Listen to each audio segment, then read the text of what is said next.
Assalamualaikum warahmatullahi wabarakatuh. A'udzubillahi minasyaitonir rajim. Bismillahirrahmanirrahim. Alhamdulillahi rabbil alamin. Wassalatu wassalamu ala asyrafil anbiya'i wal mursalin sayyidina maulana wa nabiyyina wa habibina wa syafi'ina wa qudwatina wa uswatina Muhammadin sallallahu alaihi wasallam wa ala alihi wa ashabihi ajma'in. اللهم فقهنا في الدين وافتح علينا فتوح العارفين واجعل أعمالنا خالصة لوجهك الكريم يا أرحم الراحمين. اللهم افتح علينا حكمتك وانشر علينا من خزائن رحمتك يا أرحم الراحمين. رب اشرح لي صدري ويسر لي أمري واحلل عقدة من لساني يفقهوا قولي والحمد لله رب العالمين آمين. قال المصنف رحمه الله تعالى ونفعنا وإياكم بعلومه في الدارين آمين. Alhamdulillah, pertama dan selamanya marilah sama-sama kita rafa'kan, kita panjatkan setinggi-tinggi kesyukuran kita ke hadrat Allah Subhanahu wa taala, kerana pada malam ini Allah taala masih lagi memberikan kesempatan kepada kita untuk kita terus berada dalam ketaatan kita kepada Allah Subhanahu wa taala, dengan cara diberikan hidayah dan taufik kepada kita untuk kita terus mengerjakan ibadah. Boleh pakak sama-sama semaya berjamaah, duduk dalam majlis ilmu, serta kita buat daripada segala perkara-perkara kebaikan, perkara-perkara kebajikan dan ibadat kita sebagai salah satu cara kita nak dapatkan redha daripada Allah Subhanahu wa taala, insya-Allah. Tuan-tuan, puan-puan yang dirahmati oleh Allah Subhanahu wa taala, insya-Allah pada malam ini kita sambung kuliah kita daripada kitab Minhajul Abidin pada muka surat yang ke-9, baris yang ke-16 daripada atas ke bawah. Dan alhamdulillah kita masih lagi berada dalam perbincangan kita tentang salah satu daripada 7 aqabah ataupun 7 halangan, 7 cabaran yang perlu ditempuhi oleh orang-orang yang nak berjalan menuju ke hadratillah, ataupun dengan cara ataupun dengan maksud lain dalam keadaan kita nak membersihkan diri kita, nak menghampiri Allah Subhanahu wa taala. Maka di sini ulama ataupun pengarang kitab ini, Imam Al-Ghazali rahimahullahu taala, telah menggariskan kepada kita, memberi panduan kepada kita daripada 7 halangan. 7 halangan bahasa kitab dalam kitab ini disebut sebagai aqabah ataupun cabaran, yang mana bila mana kita boleh tempuh daripada 7 cabaran ini, maka insya-Allah kita boleh berhadap ataupun boleh menghadap berjumpa dengan Allah Taala dalam keadaan Allah Taala redha. Dan pada kuliah lepas kita sebut dah, kita berbincangkan tentang aqabah yang ke-6 ataupun cabaran yang ke-6 yang perlu dihadapi oleh kita untuk kita menghadap Allah Subhanahu wa taala, iaitulah cabaran bila mana adanya pencacat ataupun pemusnah ibadat kita. Lu tengah buat amal ibadat molek-molek deh, buat kebajikan, buat pahala kepada Allah taala, tiba-tiba ada juga yang boleh menyebabkan rusak amal kita. Gapo dia? Iaitulah daripada riya dan juga ujub. Dua sifat ini, dua keadaan ini boleh menyebabkan segala amal ibadat kita jadi rusak. Dia buat amal nak tunjuk kat orang, buat amal berasa hebat, buat amal nak suruh orang tahu kita ni rajin buat ibadat. Maka keadaan inilah yang merupakan cabaran yang sentiasa hadir pada kita dalam keadaan kita nak menghadap Allah Subhanahu wa taala. Maka disebut oleh Imam Al-Ghazali pada kuliah yang lepas bagaimanakah cara dia untuk kita menghadapi cabaran yang ke-6, iaitulah benda yang boleh menyebabkan ibadat rusak tadi. Dan maka pada malam ini disambung pula oleh pengarang kitab Imam Al-Ghazali rahimahullahu taala pada aqabah yang terakhir. Hal ini merupakan satu kesudahan cabaran yang perlu dihadapi, barulah kita boleh berjumpa dengan Allah Ta'ala, boleh bawa diri kita ke hadratillah dalam keadaan diri kita tenang, tenteram, dalam keadaan jiwa kita bersih untuk berada di sisi Allah Subhanahu wa taala. Gapo dia? Maka kita sebut kepada kita, maka tatkala selesailah ia.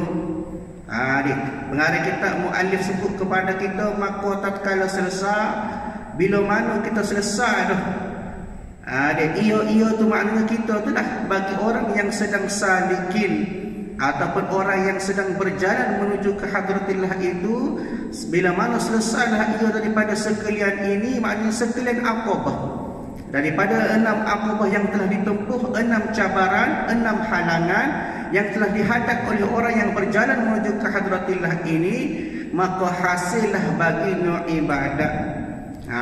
Maknanya bila mana kita sudah tempuh dah segala cabaran yang sebut tu, dan cabaran terakhir, cabaran al-qawadih, boleh menyebabkan rusak amal kita tadi, maka dalam keadaan itu selesai dah. Dalam keadaan itu hasillah baginya ibadah. Maknanya dalam keadaan ini barulah kita boleh rasa ibadah yang sebenar. Kenapa? Kerana sudah tidak ada gangguan dalam hati kita, tidak ada gangguan pada ibadah kita. Dan dalam keadaan ini juga hasilnya setelah bila mana kita telah hadap 6 cabaran yang sebut dah sebelum ini, maknanya barulah boleh rasa ibadat yang sebenar-benar, ibadat yang khalis, yang bersih. Maka dalam keadaan itu ibadat kita, kau buat amal ibadat, kau buat sunnah, kau sedap, kau nazak, kita buat amal ibadat kepada Allah Ta'ala. Kenapa? Kerana tak ada gangguan dah. Kita boleh berjaya hadapi dah cabaran sebelum ini, maka buat amal masa tu dalam keadaan manis, lazat buat amal kepada Allah Ta'ala. Inilah yang dikatakan sebagai jannatul ajilah, syurga atas dunia. Di atas dunia rasa sedap dah. Sedap lagu mana? Lazatnya kita buat amal ibadat kepada Allah Ta'ala. Pas semaya, pas poso, pas ngaji. Baca Quran, pas suayat, tak genak, tak buah, baca lagi. Bahkan sehari-harian kita penuh dengan ibadat. Kenapa? Sudah ada rasa lazat. Tapi nak boleh kau tu dah payah tu.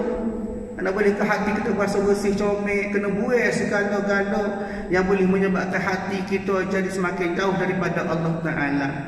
Maka pengarang sebut kepada kita dalam keadaan ini, ibadat kita ibadat yang khalis, yang sebenar, seperti apa? Seperti barang, itulah keadaan yang dituntut dengan yang sebenarnya. Maknanya mengikut kepada segala syariat. Dia mengikut kepada segala kehendak Allah Ta'ala. Ibadat yang sebenar-benar, bukan ibadat berlakon, bukan ibadat sekadar buat kerana terpaksa.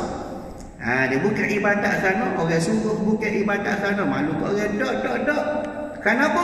Kerana buat amal ibadat pada keadaan ini, ibadat kita semata-mata kerana Allah Ta'ala. Dia sebenar-benar ibadat, maknanya ibadat yang betul-betul bertepatan dengan kehendak Allah Ta'ala. Dari segi syarat dia, dari segi rukun ibadat dia, dari segi hak-hak yang diperlukan atas ibadat itu. Dan sejahteralah ia, maknanya sejahtera ia, selamatlah ia tu orang yang buat amal ibadat tadi daripada tiap-tiap kebinasaan. Maknanya dia boleh buat dia tahu dah cara lagu mana nak mengatasi benda-benda yang boleh buat ibadat jadi rosak tu. Daripada dia jadi mudah berlaku. Sebab apa? Sebab dalam keadaan ini dia sudah bersih dah. Dia boleh menolak segala benda yang boleh menyebabkan hati dia lupa pada Allah Ta'ala. Maknanya buat amal ibadat tu betul-betul sempurna lah. Dan sejahtera selamat ia daripada benda yang boleh menyebabkan kebinasaan pada ibadat. Setiap kali menilik ia, maknanya menilik akan ibadat. Tiap kali buat amal ibadat berasa giliran. Di amal ibadat pun tak jadi sia-sia. Sedangkan sebelum ini banyak amal ibadat dia jadi haba'an mansura. Allah Ta'ala tak terima. Kenapa? Banyaknya masalah dari segi masalah hati dia, masalah jiwa dia dengan Allah Ta'ala, masalah hak-hak yang patut ada dalam ibadat. Semua tu dia boleh tempuh, dia boleh jawab ataupun dia boleh menghadapinya atas sebab apa? Sebab dia ikut hak ulama sebut pada kita sebelum ini. Maka dalam keadaan ini hati dia betul-betul nak kepada Allah Ta'ala, tak sia daripada lain daripada Allah Ta'ala. Inilah yang dia katakan hati dia ni tak sia kepada masih Allah, lain pada Allah Ta'ala tak ada dalam hati dia. Hak adanya setiap masa, setiap saat, hak ada ke apa dia? Ada Allah Ta'ala yang dalam hati dia. Dia tak sia ke dunia, tak sia ke makhluk, tak sia sedap-sedap atas dunia, tak sia kepada benda nikmat atas dunia, tetapi hanya nak kepada Allah Ta'ala. Inilah yang dikatakan satu makam yang disebut oleh para ulama sebagai makam fana'ul fana'. Tak nampak dah benda lain. Nampaknya Allah Ta'ala aja semata-mata. Tengok mah khodal itulah mah. Tengok benda segala benda semua tu tak ada nilai di sisi dia. Tak sih berlaku ada hendak kepada Allah Ta'ala. Sebab itulah antara kata-kata ahli sufi rahimahullahu ta'ala, jika adalah mati itu dijual di pasar, maka kata ahli sufi, maka akulah orang mula-mula yang akan beli. Kenapa? Kerana dalam keadaan ini dia sanggup mati lagi. Sebab apa? Kerana terlalu rindu dia nak jumpa dengan Allah Ta'ala. Ini orang yang betul-betul sudah sedia. Kita kalau bunyi mati takut. Dia takut mati. Kenapa? Sebabnya, alasannya sebab kita masih lagi belum bersedia untuk kita menghadap Allah Subhanahu Wa Ta'ala. Maknanya dalam keadaan ini dia boleh tolak segala kebinasaan ibadat, buat amal ibadat betul, bertepatan dengan kehendak Allah Ta'ala. Hati dia bersih, tawajuh menghadap Allah Ta'ala setiap kali dia buat amal ibadat betul-betul kepada Allah Ta'ala. Maka tiba-tiba ia tenggelam karam hatinya di dalam laut nikmat. Dalam keadaan ini hati dia tak sino lain dah, nak kepada Allah Ta'ala semata-mata. Kenapa rindu dia kepada Allah Ta'ala? Dia dengan cara dia buat amal ibadat kepada Allah Ta'ala. Sebab apa? Tanda kesenangan dia, cinta dia kepada Allah Ta'ala. Buat amal pas semaya, pas puasa, buat segala amal ibadat kerana kasih dia kepada Allah Ta'ala, bukan kerana perintah Allah semata-mata. Inilah yang dikatakan sebagai lazat buat amal ibadat. Dia bahkan hadis Nabi sebut kepada kita, man ahabba liqa'illah ahabballahu liqa'ihi wa man kariha liqa' Allah karihallahu liqa'ihi. Nabi sebut dalam hadis Nabi, hadis riwayat Muslim, Nabi katakan, barang siapa yang suka berjumpa dengan Allah Ta'ala, rindu dia nak jumpa dengan Allah Ta'ala, kasih dia kepada Allah Ta'ala, maka Allah juga suka nak jumpa dengan dia. Allah tak sabar nak jumpa dengan orang-orang yang sentiasa cintakan Allah. Dan barang siapa yang benci bertemu dengan Allah, maka Allah juga benci untuk bertemu dengan dia. Dia lagu mana keadaan benci tak benci kepada Allah Ta'ala ni, tengok atas kerja buat dia sehari-hari lah. Lagu mana amal ibadat dia, lagu mana kerja buat dia, lagu mana kehidupan dia, segala-gala kehidupan dia, cara kerja buat dia atas dunia, itulah yang akan menggambarkan peribadi dia di hari akhirat. Orang yang nampak di akhirat, maka atas dunia lagi dia susun tu. Dia buat amal ibadat dah, dia buat persediaan dan isti'adat nak menuju ke hari akhirat. Sebab apa? Sebab nak kasih dia, nak jumpa dengan Allah Ta'ala. Sebab itulah antaranya juga Nabi sebut dalam doa Nabi SAW, Nabi katakan, wa as'aluka ladzatul nasri ila wajhika wasyuqa ila liqa'ika. Nabi sebut dalam hadis dia, dan aku mohon kepadamu kelazatan memandang wajahmu dan rindu untuk berjumpa denganmu. Nabi baca kepada kita, bahkan Nabi sendiri pun dia menyebut bahawa cinta dia, rindu dia nak jumpa dengan Allah Ta'ala. Bahkan tidak kata ulama rahimahullahu ta'ala, tidak adalah sebesar-besar nikmat kecuali nikmat boleh tengok Allah Subhanahu Wa Ta'ala pada hari akhirat nanti. Ada jumhur ulama sebut kepada kita, sekalian ulama ataupun pendapat jumhur ulama mengatakan bahawasanya dalam syurga nanti kita boleh tengok Allah Subhanahu Wa Ta'ala, bergantung kepada amal ibadat kita, bergantung kepada rapatnya kita dengan Allah Ta'ala. Kalau kita jauh dengan Allah Ta'ala sikit, maknanya boleh tengok Allah Ta'ala jaga-jaga lah. Setengah orang boleh tengok setahun sekali, setengah orang boleh tengok seminggu sekali, setengah orang boleh tengok setiap hari, boleh tengok wajah Allah Ta'ala. Bahkan yang paling hampir setiap saat boleh memandang wajah Allah Ta'ala. Lagu mana cara? Maknanya kena ikhtiar atas dunia lagi.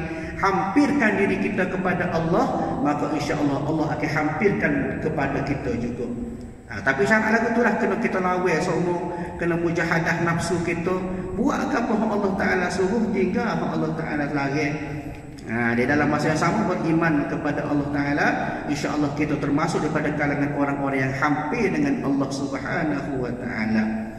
Maka tiba-tiba ia tenggelam, makna kata tenggelam dia terlalu asyik di dalam laut nikmat daripada Allah Ta'ala dan kurnianya, makna kata kurnia Allah Ta'ala kepada kita dan pemberiannya yang amat banyak. Sebab apa? Sebab kita ni atas dasar kita hidup, kita berterima kasih kepada Allah Ta'ala. Fikir bahawasanya Allah Ta'ala beri belaka tu nikmat yang amat besar kepada kita.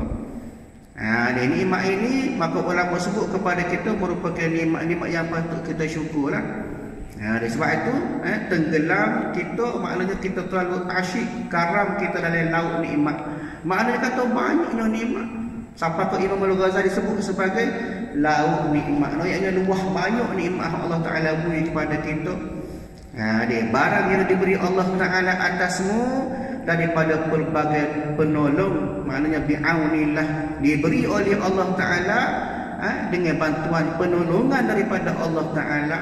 Kalau tidak ada pertolongan daripada Allah Ta'ala, tak siapa nikmat kepada kita. Tak siapa segala-gala bantuan daripada Allah Ta'ala kepada kita. Maka nak kepada kita syukur atas segala bantuan nikmat daripada Allah Ta'ala diberi oleh Allah Ta'ala akan pertolongan dan taufik dan peliharaan. Maknanya Allah Ta'ala beri taufik kepada kita biar kita nampak atas jalan kebajikan, boleh buat amal ibadat kepada Allah Ta'ala, dan dalam masa yang sama peliharaan. Nak supaya Allah Ta'ala jaga kita, takut-takut kita tergelincir, kelecah. Dia nak supaya Allah Ta'ala jaga, pelihara kita tu.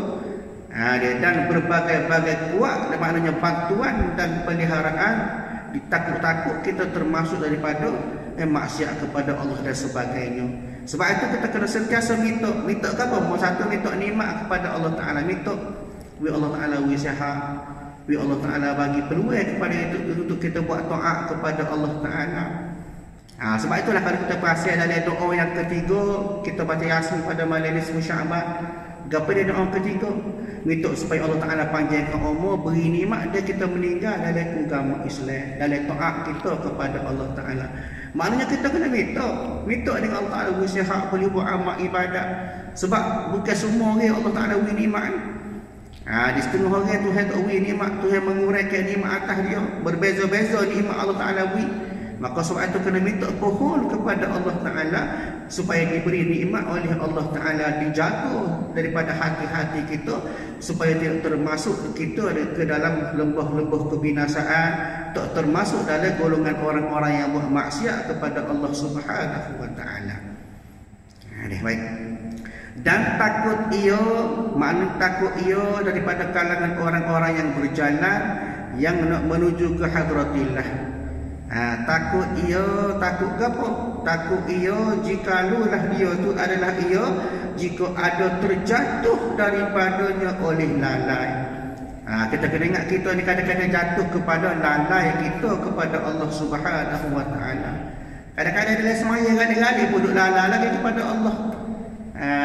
Kita dah sebut inna salati wa nusuki wa mahyaya wa mamati lillahi rabbil alamin. Kita baca dalam doa iftitah. Sungguhnya amal ibadatku, semayaku, hidup aku, mati aku ni kerana Allah Ta'ala. Kita sebut dalam doa iftitah ni. Tapi dalam masa sama, semaya kita pun tak kosong juga. Duk ingat benda lain dalam semaya.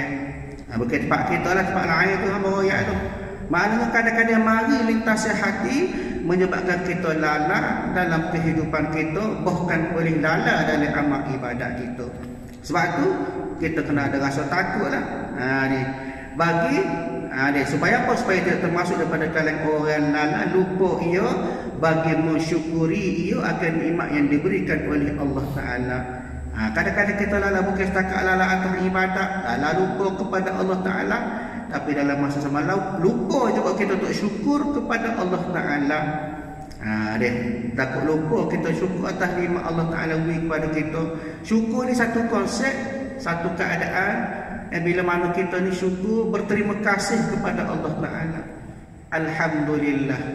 Sebab itu awal-awal surah Al-Fatihah, Alhamdulillahirabbil alamin. Segala puji bagi Allah Ta'ala. Maknanya segala puji itu milik Allah Ta'ala. Kita hadirkan kepujian kita kepada Allah Subhanahu wa Ta'ala sebagai tanda kita syukur atas segala hak Tuhan beri pada kita. Maknanya kita syukur. Bahkan Quran banyak sebut kepada kita tentang berkenaan dengan syukur. Antaranya surah Ad-Duha, wa amma bi ni'mati rabbika fahaddis. Allah Ta'ala sebut, dan terhadap nikmat yang Allah Ta'ala beri maka adalah kamu sebut-sebut dengan bersyukur. Sentiasa sebut dengan lidah kita alhamdulillah. Dalam hati mari rasa syukur kepada Allah Ta'ala. Dari segi perbuatan kita pun kita kena syukur juga kepada Allah Ta'ala. Lagu mana kita syukur atas perbuatan kita? Contohnya kita kata kita syukur atas anggota Tuhan beri pada kita, maka kita guna Allah Ta'ala beri pada kita tangan, kaki, mata, hidung, segala anggota, guna atas jalan kebaikan, atas jalan taat kita kepada Allah Ta'ala. Ini kadang-kadang kita royak kita syukur kepada Allah Ta'ala, tapi dalam masa yang sama anggota kita ada buat maksiat. Ini satu tipu daya kita, menipu kita dengan Allah Ta'ala, orang yang tidak jujur atas nikmat anggota Allah Ta'ala beri. Maknanya nak kepada kita syukur. Begitu juga surah Luqman, Allah Ta'ala sebut walaqad atayna Luqman al-hikmah an yashkur lillah wa man yashkur fa innama yashkuru li nafsihi wa man kafara fa innallaha ghaniyyun hamid. Kata Allah, sesungguhnya kami beri nikmat kepada Luqman. Ini cerita yang berlaku kepada Luqman. Maka katanya bersyukurlah kepada Allah. Siapa yang bersyukur, maka kata Allah Ta'ala sesungguhnya dia syukur atas diri dia sendiri. Dan para siapa yang tidak bersyukur, maka sesungguhnya Allah Ta'ala maha kaya lagi maha terpuji. Nah, ayatnya segala syukur milik Allah Ta'ala Al-A'la yang tertinggi. Sebab apa? Syukur-syukur atas kesempurnaan, dan kesempurnaan itu hakikatnya milik Allah Ta'ala. Maka syukurlah gitu. Tuhan makan syukur, Tuhan anggota syukur, Tuhan sihat pun syukur.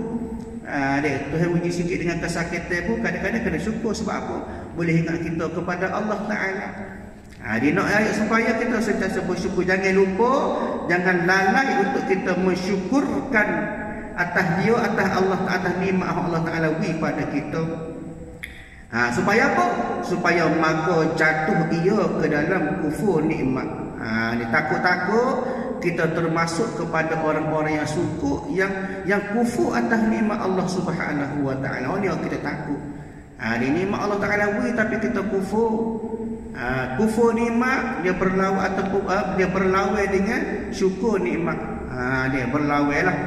Maknanya dia tidak syukur atas nikmat Allah Ta'ala beri. Sedangkan dia kena faham, Allah Ta'ala sebut dalam Quran, wa ma bikum min ni'matin fa minallah. Allah Ta'ala sebut kepada kita, dan apa saja nikmat yang ada pada kamu, maka semuanya daripada Allah Ta'ala. Tuhan beri belakang. Dia kadang-kadang rezeki harta pun Tuhan beri juga, cuma sebab dia atas kita kerja. Dia ada sebab dia, likulli syai'in sababun. Setiap benda ada sebab dia. Sebab kaya sebab apa? Ada rezeki. Rezeki daripada mana? Daripada kita kerja. Kita kerja sebab apa? Sebab atas nikmat Allah Ta'ala beri nikmat sihat, beri tenaga untuk kita kerja. Maka maknanya semua itu kembali kepada Allah Ta'ala belakang. Dia maknanya jangan supaya takut-takut kita ni termasuk daripada kalangan orang-orang yang kufur nikmat Allah Ta'ala. Maka diturunkan, makna kata bila dalam keadaan ini orang-orang yang kufur nikmat Allah Ta'ala ini, maka diturunkan, makna dicabutkan ia daripada demikian martabat yang tinggi. Ini orang-orang yang dalam keadaan fana'ul fana', orang ahli sufi. Sebab itulah antara disebut oleh para ulama sufi rahimahullah ta'ala, antara dia katakan, jikalah aku ni lupa kepada Allah Ta'ala satu saat, maka kata dia, hakam tu biriddah, aku hukum dia aku jadi murtad. Bukan murtad dari segi akidah, mana kata murtad, mana dari segi pakak dia di sisi Allah Ta'ala jadi turun lah. Itu dia kata walaupun sesaat. Dia tengok orang sufi, orang hebat, lupa kepada Allah Ta'ala pun jatuh martabat dah. Kita dalam ibadat pun kita boleh lupa kepada Allah Ta'ala, makna jauh lagi lah. Tapi tak apa, biar ada usaha kita, ikhtiar kita nak kepada kita ingat kepada Allah Subhanahu wa Ta'ala semua. Di atas segala hak dia buat syukur dia kepada Allah Ta'ala, maka dalam kali ini kita ingat segala-galanya yang diberikan oleh Allah Ta'ala supaya kita tidak kufur nikmat. Baik. Maka bila mana diturunkan daripada demikian martabat, maknanya diturun pangkat yang tinggi iaitu martabat khadim. Daripada martabat yang khalisin. Asalnya orang itu ikhlas. Bila mana ada satu saat lupa kepada Allah Ta'ala, maka jadi turun, jatuh martabat dia kepada orang khadim. Maknanya orang seorang hamba lah bagi Allah Ta'ala.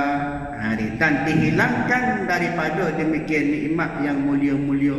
Jika awal Tuhan beri banyak nikmat, tiba-tiba nikmat tu Tuhan tarik sikit tanpa kita sedar.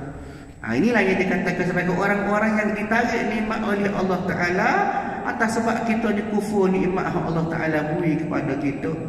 Tuhan tarik sikit-sikit lah.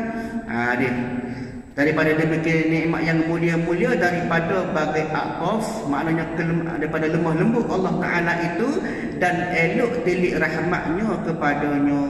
Dalam masa yang sama nak kepada Allah Ta'ala beri rahmat kepada kita.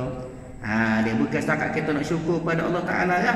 Syukur tu sudah nak juga dalam masa yang sama, dalam keadaan kita bersyukur, maka Allah Ta'ala beri nikmat kepada kita, beri rahmat kepada kita. Dia rahmat Allah Ta'ala ni kata ulama luah. Allah Ta'ala akan beri rahmat dia kepada manusia ataupun kepada sekalian makhluknya berdasarkan apa dia nak, bukan atas kita nak. Rahmat atas Allah Ta'ala. Bagaimana Allah Ta'ala sebut surah Al-A'raf, wa rahmati wasi'at kulla syai'. Allah Ta'ala kata sesungguhnya rahmat aku ni amat-amat luas. Bahkan Nabi sebut dalam hadis, Nabi kata ja'alallahu rahmatan mi'ata juz'in fa amsak 'indahu 99 wa anzala fi ardi juz'an wahidan famin dhalika al-jazaa tanrahin lil khalabiq hatta yarfa'u ad-dabbah hafiraha an waladiha khasyatan an tusibah. Nabi sebut kepada kita satu hadis, Nabi kata Allah Ta'ala buat rahmat ni sebanyak 100 bahagia, kemudian dia sipir 99 bahagia di waktu usaha rahmat ke atas dunia. 99 dia sipir rahmat Allah Ta'ala tu, maka so tu dia campur atas dunia. Dengan so tu lah Allah Ta'ala waktu atas dunia ni berbahagi-bahagi sesama makhluk. Dengan rahmat so ni lah manusia sayang sesama manusia, makhluk sesama makhluk jadi sayang. Kasih sayang seorang ibu kepada anak, semua tu rahmat Allah Ta'ala. So tadi tu lah. Ada pun 99 rahmat tadi, maka Allah Ta'ala beri pada hari akhirat nanti Tuhan pilih orang-orang yang tertentu sahaja yang layak mendapat rahmat Allah Subhanahu wa Ta'ala pada hari akhirat nanti. Maka sebab itulah atas ini nak biar Allah Ta'ala tengok kepada kita dengan tilik rahmat. Supaya apa? Supaya esok-esok pada hari akhirat mudahnya Allah Ta'ala nak beri rahmat dia pada kita. Maka berhadap akan dia di sini aqabah al-asyukri. Maknanya aqabah ini aqabah yang terakhir berhadaplah oleh orang yang berjalan, orang yang nak mencari redha Allah Subhanahu wa Ta'ala akan aqabah asyukri. Maknanya aqabah syukur. Atas sebab apa? Atas kurnia nikmat Allah Ta'ala tu, dan juga aqabah alhamdi. Syukur atas segala nikmat diberikan sebagai aqabah yang terakhir, aqabah alhamdu wa syukur, puji dan juga syukur kepada nikmat Allah Ta'ala beri tu. Maknanya aqabah cabaran terakhir, biar mari perasaan kepada kita, biar rasa syukur Allah Ta'ala beri kepada kita. Dalam keadaan kita syukur, kita puji juga segala nikmat Allah Ta'ala beri kepada kita tu. Dengan cara kita besarkan Allah Ta'ala, dengan perkataan kita, perbuatan kita, semua itu kerana kita nak lita'zimillah, nak membesarkan Allah Ta'ala atas puji-pujian kita. Maka mengambil ia, maknanya mengambil ia akan orang yang nak berjalan menuju ke hadratillah itu, pada memutuskan dia dengan barang yang didapatnya daripada membanyakkan puji dan syukur atas kebanyakan nikmatnya. Maknanya dalam keadaan ini tak ada cara lain kecuali syukur. Pujian kita kepada Allah Ta'ala setelah yang pertama tadi kita boleh tepuh dah daripada 6 aqabah, 6 cabaran, maka masuk kepada cabaran terakhir saat ini dengan keadaan kita ni syukur kepada Allah Ta'ala. Maka dah selesai daripada 7 cabaran ini, insya-Allah dalam keadaan yang akan datang pula, kuliah akan datang, kita akan sebut juga kepada tuan-tuan yang dirahmati oleh Allah Subhanahu wa Ta'ala tentang satu keadaan di mana bila mana orang itu telah tepuh segala cabaran, dia syukur, dia puji kepada Allah Ta'ala. Inilah yang merupakan satu keadaan yang diimpikan oleh semua hamba-hamba Allah Ta'ala. Dalam keadaan yang beramal, berasa manis, lazat, ingat dia kepada Allah Ta'ala sentiasa, dan dalam masa yang sama dia senang, masa tenang, tenteram dalam hati dia nak menuju kepada Allah Subhanahu wa Ta'ala. Maka tuan-tuan dirahmati oleh Allah Subhanahu wa Ta'ala, mudah-mudahan segala perkongsian kita pada malam ini memberi satu pengajaran kepada kita untuk kita sentiasa syukur, puji atas nikmat Allah Ta'ala beri kepada kita. Mudah-mudahan inilah sebenarnya yang boleh menyebabkan kita semakin hari semakin kasih, semakin rindu, semakin cinta kita kepada Allah Subhanahu wa Ta'ala, insya-Allah. Baik. Maka apabila selesailah ia daripada segala akobah ini, turunlah ia padanya, maknanya beribadat kepada ia, kepada Allah Ta'ala dalam keadaan dia menghambakan diri kepada Allah Subhanahu wa Ta'ala. Wallahu a'lam. InsyaAllah kita sambung kuliah kita pada masa akan datang. A'udzubillahi minasyaitonir rajim. Bismillahirrahmanirrahim. Alhamdulillahirabbil alamin. Wassalatu wassalamu ala asyrafil anbiya'i wal mursalin wa ala alihi wa ashabihi ajma'in. Allahumma inna nas'aluka ridhaka wal jannata wa na'udzubika min sakhatika wan nar. Allahumma innaka 'afuwwun karimun tuhibbul 'afwa fa'fu 'anna wa 'an walidina wa 'an jami'il muslimina wal muslimat wal mu'minina wal mu'minat bi rahmatika ya arhamar rahimin. Rabbana atina fid dunya hasanah wa fil akhirati hasanah wa qina 'adzaban nar. Sallallahu ala sayidina Muhammad wa ala alihi wa ashabihi ajma'in walhamdulillahi rabbil alamin. Assalamualaikum warahmatullahi wabarakatuh.